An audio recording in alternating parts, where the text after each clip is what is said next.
bagian dari proses belajar panjang. Jaga stamina itu. Jaga stamina itu. Jangan sampai kendor. Jangan sampai luruh. Ya. Itu pengantar dari saya. Kalau ada yang mau tanya boleh. Beberapa aja. Yuk, Anda langsung tanya. Satu.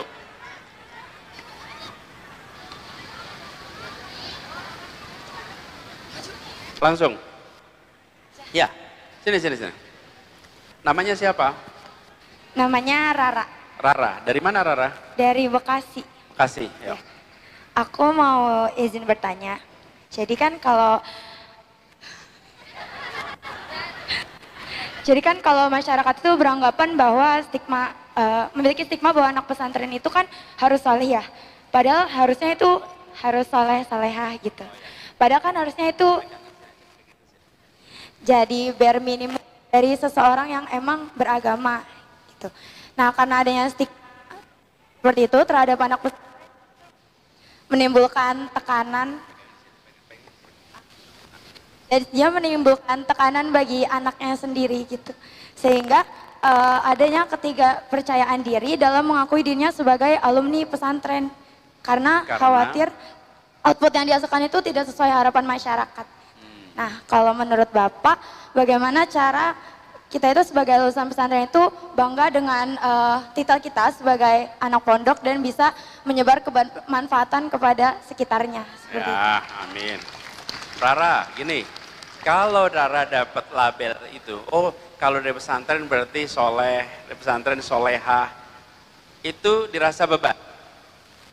Enggak sih. Enggak? Iya, itu nama masalah yang bagus. Kenapa sebut masalah yang bagus? Karena dari masyarakat sudah ngasih label bagus. Ini soleh. Kenapa? Karena dari pondok. Solehah dari mana? Multazam. Top itu pasti. Betul nggak? Nah, teman-teman harus kerja keras. Menunjukkan supaya menjadi teladan. Ikutin. Biar ikutin. Tadi saya katakan jadi pemimpin. Apa sih syaratnya orang disebut pemimpin? Coba bilang. Syaratnya pemimpin itu apa? Memiliki pengikut. Iya, tuh bener, kasih tepuk tangan nih buat Rara nih. Punya pengikut. Syaratnya punya pengikut. Kalau tidak punya pengikut, bisa nggak disebut pemimpin? Bisa. Saya sholat sendirian di mihrab, nggak ada makmum. Tapi di tempat imam, boleh nggak saya bilang diri saya imam? Yang membuat saya disebut imam siapa? Makmum.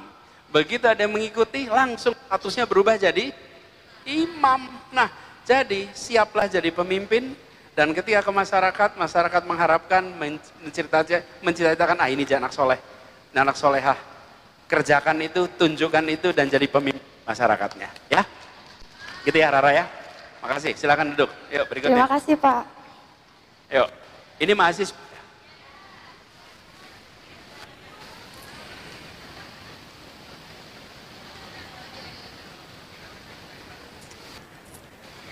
Bismillahirrahmanirrahim. Assalamualaikum warahmatullahi wabarakatuh. Perkenalkan, saya Sabila Al-Arifah, mahasiswi semester 2. Panggilannya? Sabila. Sabila. Okay. Abah sebelumnya asal Sabila dari Ciamis, Abah. Abah maaf banget soalnya Sabil sering nangis kalau misalnya lihat konten apa, dan selalu ngemotivasi diri Sabil untuk menjadi orang yang berdedikasi, untuk menjadi orang yang berakhlak mulia. Terima kasih Abah udah hadir di sini.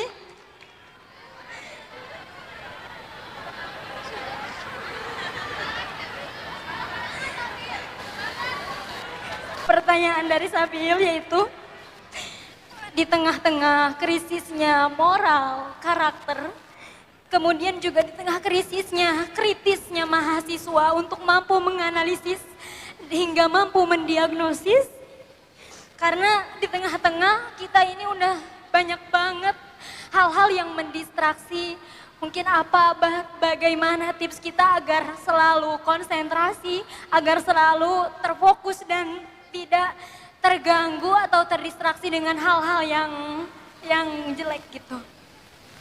Mungkin itu. Tepuk tangan buat Sabila nih ya. Sabila di Ciamis ya, di kota Ciamis. Perbatasan daerah apa namanya? Panawangan, dekat Cikijing, dekat Kuningan kalau gitu ya, Majalengka. Nah, gini, ini di luar sana banyak distraksi. Gimana caranya biar kita fokus?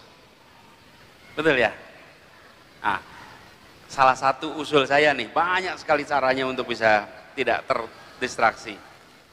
Kita menuliskan apa yang jadi misi yang mau kita kerjakan. Misi apa yang mau kita capai, itu ditulis. Jangan cuma di awang-awang, ditulis.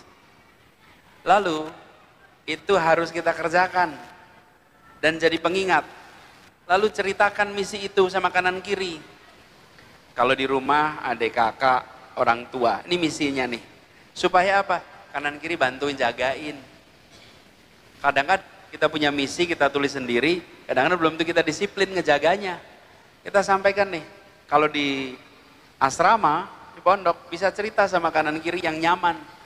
Teman sekamar kayak, atau teman seangkatan kayak, atau siapa, ini misi saya. Sehingga dibantu untuk bisa fokus. Kenapa teman-teman? Ketika kita mulai terganggu, ada yang bantu ingetin. Dan kalau itu dituliskan, maka menjadi pesan bagi kita. Untuk ini jadi rujukan. Nah, di luar akan selalu ada distraksi yang mengubah waktu kita, mengubah prioritas kita. Tapi kalau kita punya misi itu dan kita katakan dan kita kerjakan, maka kita bisa konsisten jaga misi itu. Gitu ya, Sabila ya? Oke. Sama-sama, makasih. Ya, yuk berikutnya. Dari agak belakang nih. Yuk, kamu dari sana. Boleh.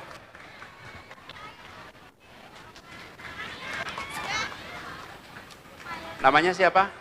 Maya Azra. Maya. Ya. Maya ke depan sini. Maya kelas berapa? Kelas 8. Kelas 8. Ya. Dari mana asalnya? Dari Jakarta. Jakarta. Jakartanya di mana? Jakarta Pusat. Pusat. Yuk, pegangnya di sini aja. Nah, gitu. Pegangnya di sini. Ya, gitu. Yuk, Maya, gimana? Kira-kira apa yang bisa bikin Pak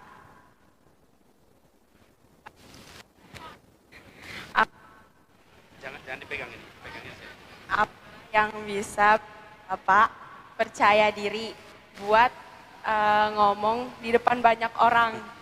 Oh, apa yang membuat bisa percaya diri ngomong di depan banyak orang? Maya, sini yuk, depan sini yuk sama Maya. Sini. Ya, dengerin. Gini, saya mau cerita ya. Yang namanya bicara di depan banyak orang, itu prosesnya berlatih. Seperti berenang. Bisa nggak berenang dipelajari di ruang kelas? Bisa. Harus nyebur ke kolam renang. Harus nyebur, nggak bisa berenang. Pakai alat secanggih apapun, nggak bisa.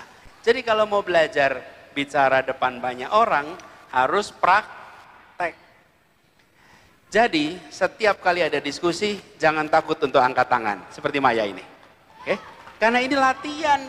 Memang ke depan ini nggak gemeter. Gimana Maya? Gemeter lah. Saya juga begitu. Saya cerita nggak nih? Cerita ya. Saya pertama kali bicara di depan orang banyak, itu kelas 5 SD, saya dapat tugas jadi khotib Idul Adha. Di sekolah nih, SD, namanya juga baru SD. Jadi kasih khotbah Idul, memangnya bisa bikin materi khotbah? Ya pasti belum bisa. Nggak bisa, mana mungkin kita anak kelas 5 SD bisa bikin. Apa yang terjadi? Saya tanya sama guru agama saya, guru agama Pak Baroji namanya. Beliau yang pertama kali ngasih tugas. Anis, kamu besok tugas khotib Idul Adha. Saya bilang, Masya Allah Idul Adha. Pulang dulu ke rumah. Tanya sama ibu sama ayah, dibantuin.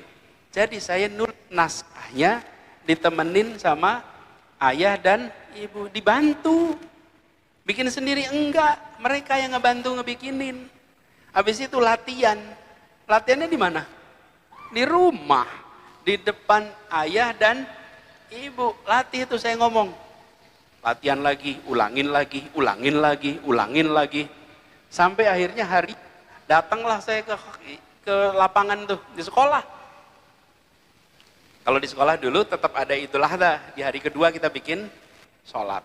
Nah, pada saat pertama kali gimana? Bergetar tangannya. Bergetar pegang naskah itu, bergetar. Dari situ saya belajar. Lain kali jangan bawa kertas, harusnya bawanya papan. Biar kalau getar nggak kelihatan. Lah itu kita ke tangannya getar kelihatan. Teman-temannya ketawa, bukan? Iya lihat tuh tegang loh gitu. Ya tegang lah. Di situ saya belajar. Oh lain kali harus bawanya kertas yang tebel, pakai buku, biar nggak kelihatan goyang. Pas di rumah nggak goyang, pas di situ goyang, gitu. Dah itu pengalaman pertama. Tapi berhenti di situ. Nah pengalaman yang paling banyak itu saya SMP. Karena itu yang mau saya ceritakan ini sebetulnya. SMP, saya mau ikut OSIS kelas 1 SMP. Datang ke kakak kelas, saya mau ikut OSIS, boleh jadi anggota pengabdian masyarakat.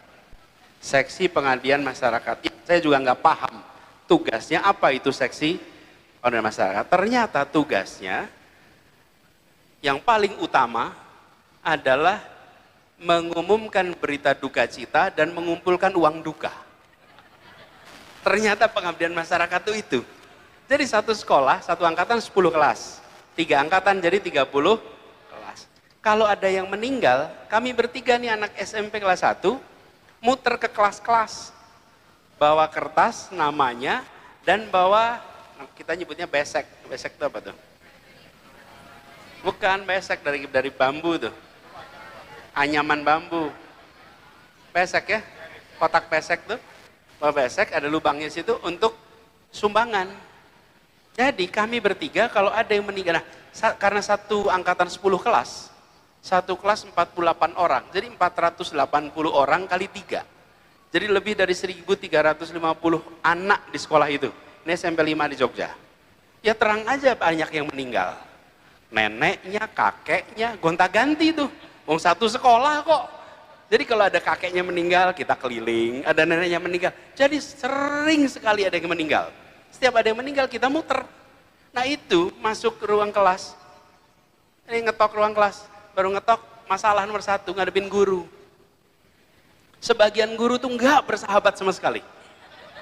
Bener. Baru ini tengok-tengokan, kamu aja yang masuk, kamu aja yang ngetok. Kenapa? Karena begitu kita ngetok dibuka, gurunya, kamu lagi, bolos ya. Memang ada yang meninggal, bukan boros. Terus masuk ruang kelas, apalagi kalau masuk kelas 3.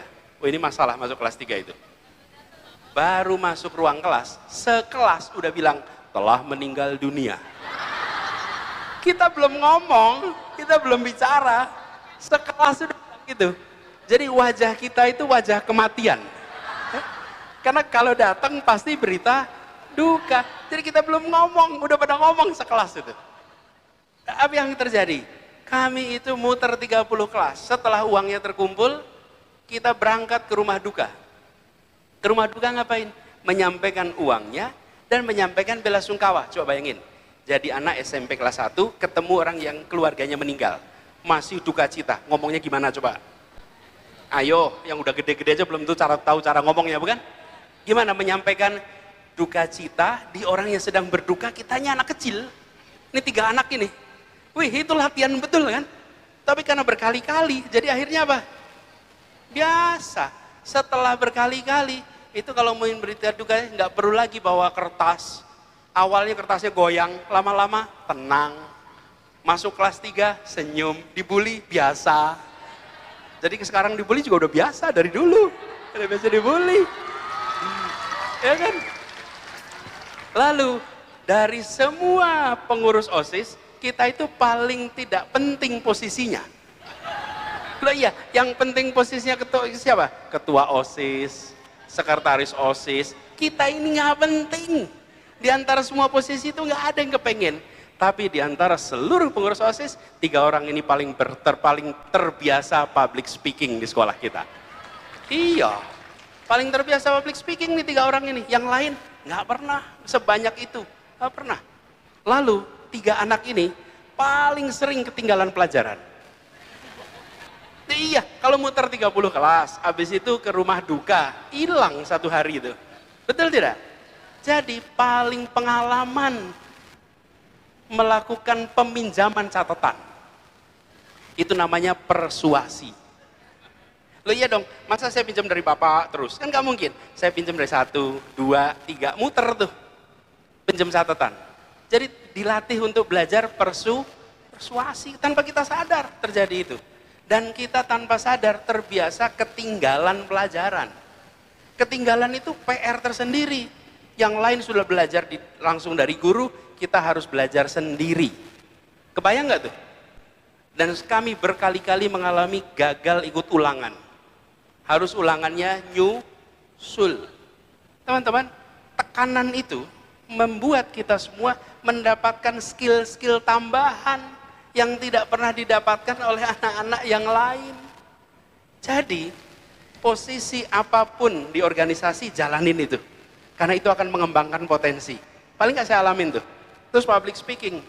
Sesekolah, 3 orang ini paling tenar di sekolah itu. Iya, 3 wajah ini paling tenar di antara semua. Karena kita yang paling keliling kemana-mana, bukan? Jadi saya kalau ditanya di SMP itu, bener nggak alumni situ? Pasti semuanya bisa bilang bener. Iya. Lawang saya muter kemana-mana, semua wajah saya. Ya, nggak ada yang bilang rasanya enggak ada. Karena kita dulu muter ke semua kelas. Jadi sampai sekarang kalau reunian, itu pasti semuanya inget nih, tukang layat gitu. Ini kita ini petugas kematian itu zaman dulu. Jadi, Maya, belajarnya itu dari praktek. Kerjakan itu terus menerus. Jangan pernah takut untuk public speaking. Kalau teman-teman ada acara diskusi, acungkan tangan, ngobrol, bicara. Karena itu melatih Anda, 1, mengendalikan rasa cemas. Begitu sampai ke depan, itu getar tuh. Mengendalikan cemas. Yang kedua, Anda dilatih untuk menstrukturkan pikiran menjadi kalimat. Memindahkan pikiran jadi kalimat, itu proses pembelajaran sendiri. Sesudah itu, Anda menyampaikannya dalam kalimat yang runtut dan berujung pada pertanyaan. Itu proses pembelajaran sendiri. Dan ketika itu dikerjakan terus-menerus, maka Anda akan mampu untuk berpikir secara sistematis. Bisa artikulatif dan sistematis juga. Nah, proses pembelajaran itu terjadi. Jadi Maya, buat teman-teman yang kepengen belajar public speaking, jangan membayangkan public speaking itu sebagai sesuatu yang nanti bisa dibelajarin di ujung. Jangan, kerjakannya sekarang. Jadi kalau saya ditanya, mulainya dari mana? Itu kelas 5 SD pertama kali saya ingat public speaking. Yang kedua, SMP, terus latihan, terus. Sampai kemudian SMA, kemudian kuliah. Dan akhirnya, sekarang manfaatnya di Al-Multazam, pegang mikrofon, nggak getar lagi. Udah nggak getar lagi nih. Ini dari siapa? Dari pengalaman dulu. Gitu ya Maya ya? Paham? Paham. Good, terima kasih. Kasih. Kasih tepuk tangan buat Maya. Satu terakhir. Yang agak belakang aja nih, belakang. Yuk, yang paling tinggi acung tangannya. Tuh, kamu tuh paling tinggi belakang sana. Yuk. Kacamata 2, yuk. Ngacungnya sampai 2 tangan itu. Ini terakhir ya. Tanya perempuan semua di sini. Ini yang pondoknya perempuan. Ayo. Namanya siapa? Lia Farha Sadida Sakti. Panggilan? Aulia. Aulia. Aulia dari mana? Dari Cianjur. Cianjur. Kelas? 10. 10. Yuk, sini Aulia. Aku mau nanya, kan sistem pendidikan di Indonesia ini sering berganti-ganti kan, sesuai dengan menterinya. Nah, menurut Bapak, solusi apa sih yang bisa dikasih buat kurikulum yang pas buat generasi aku gitu? Ya, terima kasih. Aulia, bener. Solusinya jangan digonta-ganti.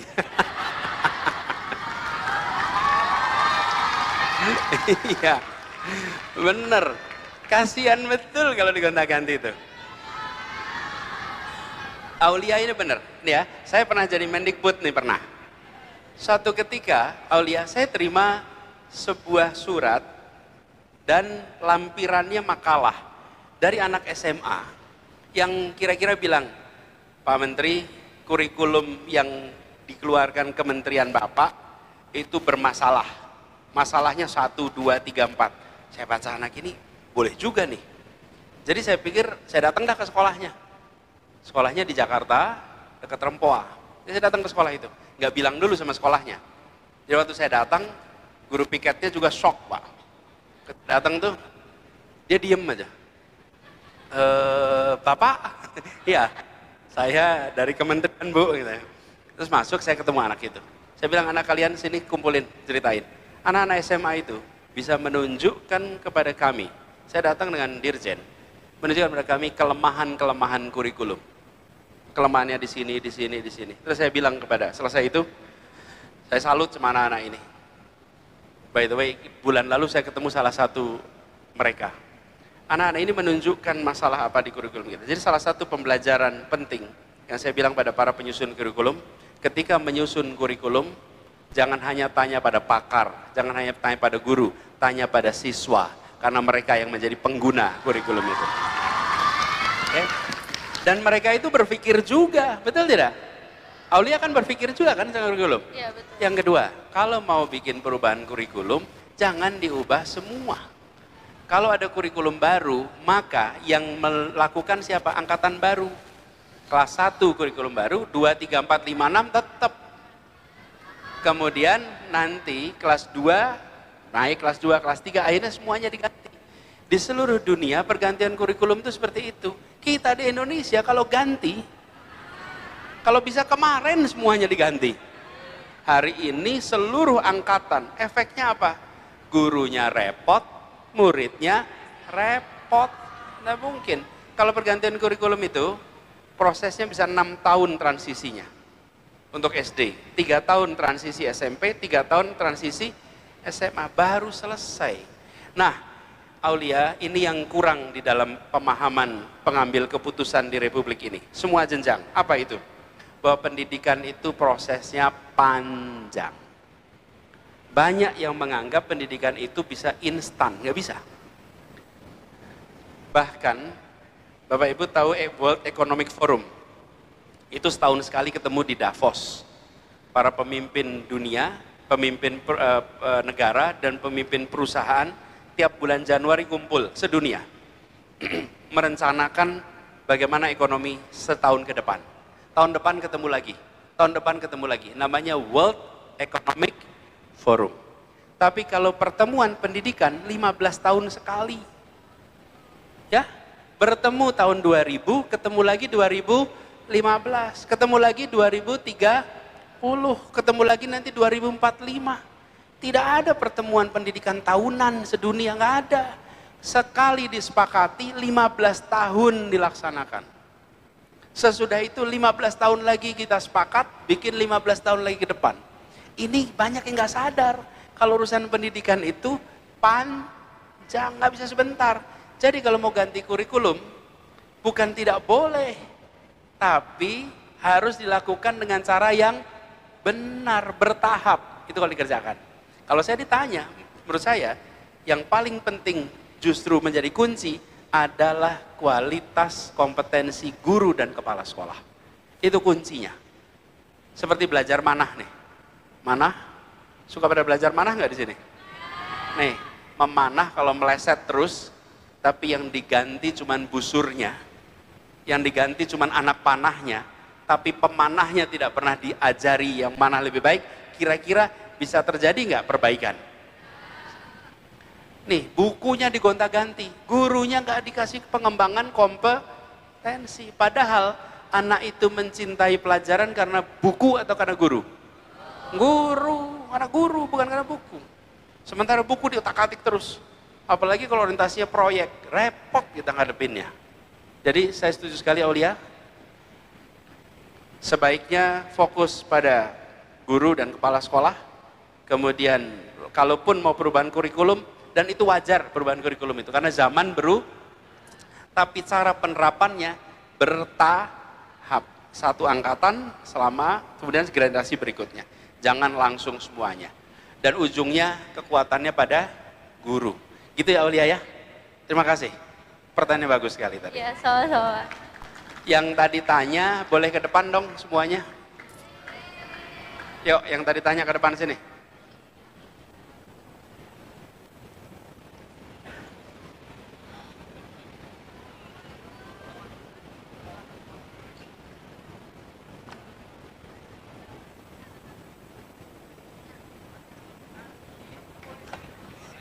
Berapa orang?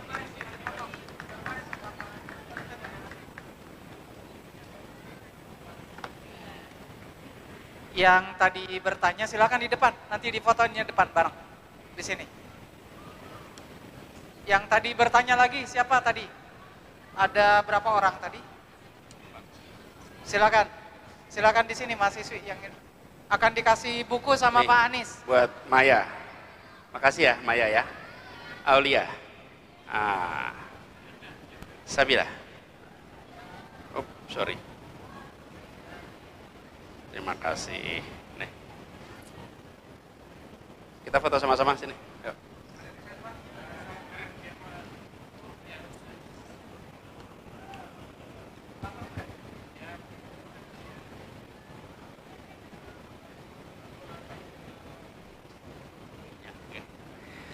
Baik, Bapak Ibu sekalian yang hormati, terima kasih.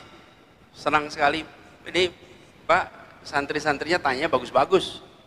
Pertanyaannya berisi, menunjukkan kepedulian, dan pertanyaannya mengharuskan yang menjawab itu berpikir. Ada pertanyaan yang nggak mengharuskan kita. Ini mudah-mudahan menjadi penanda Dewan Multazam ini pernah jadi pembelajaran. Lalu terakhir saya kalau boleh berharap, karena bagaimanapun juga bicaranya tentang pondok ini di pesantren. Ini di sini banyak guru-guru yang berkumpul bersama, belajar ini dua-duanya. Dan di ruang kelas yang paling banyak belajar, yang ngajar, yang paling banyak belajar. Kita semua merasakan itu. Paling lebih banyak ditanya, makin banyak kita merasakan proses pembelajaran. Nah, kita terus berharap suasana pondok menjadi suasana yang menyenangkan. Begitu suasana menyenangkan, belajar itu menjadi menyenangkan. Dan titip guru-guru, Bapak Ibu guru, tanya nih, kalau ini buat Bapak Ibu guru nih, selama dulu belajar punya berapa orang guru? 50? 60? SD, SMP, SMA, kuliah? 100? Saya tanya, guru yang namanya diingat berapa?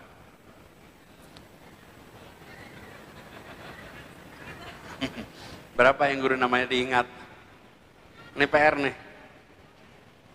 Ada yang ingat 10? Ada yang ingat 20? Mana coba 20?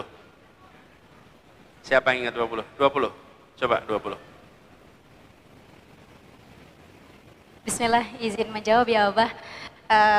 Untuk guru yang diingat sampai sekarang, yang pertama mungkin dari semasa waktu, mohon maaf, ya, Ustadz Dudung, Ustadz Suwarno, Ustadz Rahmat, Ustadz Ari, kemudian Ustadz Ali, kemudian Ustadz Hafid, kemudian ada Ustadz Hanif, ada Ustadz Devi, kemudian waktu SMK-nya ada Bu Enok, kemudian Bu Titin, kemudian Pak Oyo, kemudian untuk MTS-nya ada Pak Engkan, kemudian ada Bu Eti, kemudian ada Pak Robani, kemudian waktu SD itu ada Bu Nia, ada Bu Uci, ada Bu Emat, kemudian ada ada Bu Jamiah. Itu yang paling nempel di waktu SD. 16. Nggak apa-apa. Terus sekalian, ini luar biasa loh. Ingat 16 nama guru, tepuk tangan buat dia. Kenapa? Karena rata-rata itu 5. Yang diingat tuh 5 rata-rata. Plus minus lah. Tapi beliau sampai bisa present luar biasa. Bapak sekalian, pertanyaan nih, yang diingat yang gimana? Yang gimana yang diingat? Nih, yang diingat yang menyenangkan atau yang menyebalkan? Dua itu tuh. Bener gak? Menyenangkan atau menyebalkan? Nah pertanyaannya, bila 20 tahun yang akan datang, anak-anak kita ditanya, sebutkan nama gurumu, akankah nama kita disebut? Akankah nama kita masuk dalam daftar tadi? Atau kita masuk guru yang terlupakan? Atau kita termasuk guru yang diingat? Insya Allah di Al-Multazam ini guru-gurunya guru-guru yang diingat. Diingatnya karena menyenangkan. Kenapa ini syarat Bapak sekalian? Kenapa Bapak sekalian membangun ini semua? Begitu guru inspiratif, maka pesan itu akan menempel di anak lama sekali. Tapi kalau tidak, lewat. Pertanyaan lagi nih, pertanyaan. Boleh ya? Bisa nggak guru digantikan teknologi?